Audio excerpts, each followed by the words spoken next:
देश भर में जहां नीट के एग्जाम को लेकर सीजेपी के आंदोलन पर नजर है, सारा विपक्ष उससे जुड़ने और माइलेज लेने की कोशिश कर रहा है। वहीं झारखंड में विपक्ष जेपीएससी की पीटी परीक्षा के जरिए सरकार को घेरने की कोशिश कर रहा है। जेपीएससी अब 14वीं जेपीएससी का मेंस भी संपन्न कर चुका है, लेकिन बीजेपी से लेकर जेल केम अब तक पीटी परीक्षा पर ही रुके हुए हैं। बीजेपी जहां 22 जुलाई को जेपीएससी का घेराव कर रही है, वहीं जेल केम ने राज्यपाल संतोष गंगवार से मुलाकात कर इम्तिहान में गड़बड़ी का आरोप लगाया है। पार्टी का सवाल है कि जो कंपनी उत्तर प्रदेश में ब्लैक लिस्टेड है, उसे झारखंड में एग्जाम लेने का काम क्यों दिया गया। इस बार के 14वीं जेपीएससी में कई त्रुटियां सामने आ रही हैं, जिनमें पहली त्रुटि है एक कार्बन कॉपी ओएमआर शीट की है, जिस पर अभ्यर्थी ने मात्र 48 आंसर को ही टिक किया है, यानी गोल घेरा किया। उसके बाद भी अगले राउंड के लिए उनका नाम चयन में है, उनके नाम का रिजल्ट प्रकाशित हुआ है।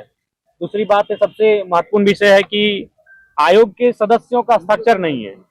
जब उस रिजल्ट में आयोग के सदस्यों का हस्ताक्षर नहीं है, उसके बाद भी जारी होना इस बात को स्वयं दर्शाता है, इंगित करता है कि यह प्रक्रिया अवैधानिक है।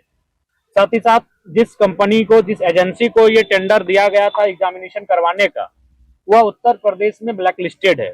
जो कंपनी उत्तर प्रदेश में ब्लैक लिस्टेड है, वो झारखंड में एग्जाम कैसे करवा पा रही है और झारखंड में उसको एग्जाम करने क्यों दिया जा रहा है।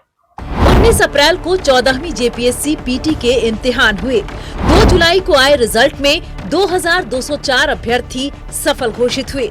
आरोप लगा कि जो रिजल्ट प्रकाशित हुआ, उस पर आयोग के सदस्यों के दस्तखत नहीं थे। पहले रिजल्ट के साथ कट ऑफ बताया जाता था। आरोप है कि इस बार कट ऑफ अंक सार्वजनिक नहीं किया गया। इसके अलावा मूल्यांकन की प्रक्रिया पर भी सवाल उठे। 18, 19 और 20 जुलाई को मेंस के एग्जाम भी हो गए, लेकिन पीटी को लेकर छात्रों का आक्रोश अभी खत्म नहीं हुआ है। 22 जुलाई को जेपीएससी का घेराव कर दरअसल बीजेपी इस मुद्दे पर हेमंत सरकार को घेरना चाहती है। ग्रामीण विकास मंत्री दीपिका पांडे सिंह का कहना है कि अगर छात्र वाकई बीजेपी के लिए मुद्दा हैं, तो पार्टी को उन छात्रों की सुननी चाहिए जो अभी दिल्ली की सड़कों पर अपना हक मांग रहे हैं। देखिए, यहाँ विरोध करेंगे वो लोग तो इससे ही समझ में आ जाएगा कि उन्हें कितना समर्थन मिल रहा है। जिस जेपीएससी के एग्जामों को कराने की जिम्मेदारी भाजपा की थी, क्योंकि उनके सरकार लगातार रही है, उसको हम लोग की महागठबंधन की सरकार ने पूर्ण किया है। पेपर लीक या इस तरह के कोई मामले झारखंड में नहीं आए हैं।